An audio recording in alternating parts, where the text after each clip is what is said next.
തിരുവനന്തപുരം വർക്കലയിൽ യുവാവ് ഭക്ഷ്യവിഷബാധയേറ്റ് മരിച്ചു. ഇലകമൺ സ്വദേശി വിനുവിന് ഭക്ഷ്യവിഷബാധയേറ്റതെന്ന് പ്രാഥമിക പോസ്റ്റ്മോർട്ടം റിപ്പോർട്ടിൽ പറയുന്നു. വിനുവിന്റെ അമ്മ, സഹോദരൻ എന്നിവർ ചികിത്സയിലാണ്. ആദിൽ പാലോട് നൽകും വിവരങ്ങൾ. ആദിൽ, എവിടെ നിന്ന് ഭക്ഷണം കഴിച്ചാണ് ഇപ്പോൾ ഭക്ഷ്യവിഷബാധ ഉണ്ടായെന്ന് സ്ഥിരീകരിക്കാനാവുന്നത്?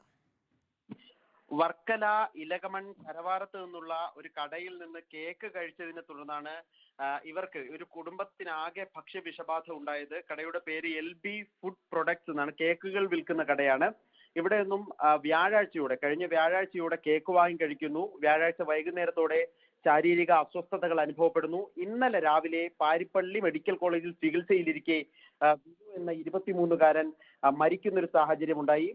ഉടൻ തന്നെ അന്വേഷണം നടത്തുമ്പോഴാണ് കേക്ക് വാങ്ങി കഴിച്ചത് അടക്കമുള്ള കാര്യങ്ങൾ പറയുന്നത്. ഉടൻ ഈ LB ഫുഡ് പ്രൊഡക്ട്സ് എന്ന കടയിൽ പരിശോധിക്കുകയും കാലപ്പഴക്കം ചെന്ന കേക്കുകൾ അവിടെ നിന്ന് ഭക്ഷ്യസുരക്ഷാ വിഭാഗം കണ്ടെത്തുകയും ചെയ്തിരുന്നു. പിന്നാലെ പോസ്റ്റ്മോർട്ടം നടത്തിയതിന്റെ പ്രാഥമിക വിവരത്തിലാണ് ഭക്ഷ്യവിഷബാധ മൂലം ഛർദിയും പിന്നീട് നിർജ്ജലീകരണം അടക്കമുള്ള ബുദ്ധിമുട്ടുകളും അത് മരണത്തിലേക്ക് നയിച്ചുമെന്നുമുള്ള പ്രാഥമിക പോസ്റ്റ്മോർട്ടം റിപ്പോർട്ട് വരുന്നത്. ഉടൻ തന്നെ ആ കട താൽക്കാലികമായി അടപ്പിച്ചിട്ടുണ്ട് ഇലകമൺ പഞ്ചായത്ത് ആരോഗ്യ വിഭാഗം.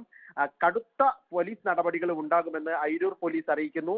മനഃപൂർവ്വമല്ലാത്ത നരഹത്യാ കുറ്റം ചുമത്തി പ്രാഥമികമായി ഉടൻ തന്നെ ഈ കടയുടമയ്ക്കെതിരെ കേസെടുക്കുമെന്നും അയിരൂർ പോലീസ് അറിയിക്കുന്നു. കഴിഞ്ഞ ദിവസം ഈ ആഴ്ച രണ്ടാമത്തെ അനുഭവമാണ് ഈ ഭക്ഷ്യവിഷബാധ സംബന്ധിച്ച് വർക്കല ഭാഗത്ത് നിന്നുണ്ടാകുന്നത്. നേരത്തെ വർക്കല സ്പൈസി റെസ്റ്റോറന്റ് എന്ന കടയിൽ നിന്ന് ആഹാരം കഴിച്ച അൽഫാം, കുഴിമന്തി അടക്കമുള്ള ആഹാരങ്ങൾ കഴിച്ച ഈ 64 പേർക്ക് ഭക്ഷ്യവിഷബാധയേറ്റിരുന്നു. ഇപ്പോൾ ഒരാഴ്ചക്കകത്ത് മറ്റൊരു ഭക്ഷ്യവിഷബാധ കേസ് റിപ്പോർട്ട് ചെയ്യുമ്പോൾ ഒരാളുടെ മരണം സംഭവിച്ചിരിക്കും എന്നുള്ളത് ഗുരുതരമായൊരു പ്രശ്നം തന്നെയാണ്. ആരോഗ്യ വിഭാഗം ആ പ്രദേശത്ത് കൂടുതൽ പരിശോധന നടത്തുമെന്ന് അറിയിച്ചിട്ടുണ്ട്.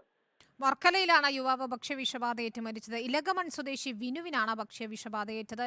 പോസ്റ്റ്മോർട്ടം റിപ്പോർട്ടിൽ ഇക്കാര്യം സ്ഥിരീകരിക്കുകയും ചെയ്യുന്നു. അദ്ദേഹത്തിന്റെ അമ്മയും സഹോദരങ്ങളും ഉൾപ്പെടെ ചികിത്സയിലുമാണ്. ഏതായാലും ആ കട ഇപ്പോൾ അടപ്പിച്ചിട്ടുണ്ടെന്നാണ് ആദിൽ പാലോട് റിപ്പോർട്ട് ചെയ്യുന്നത്.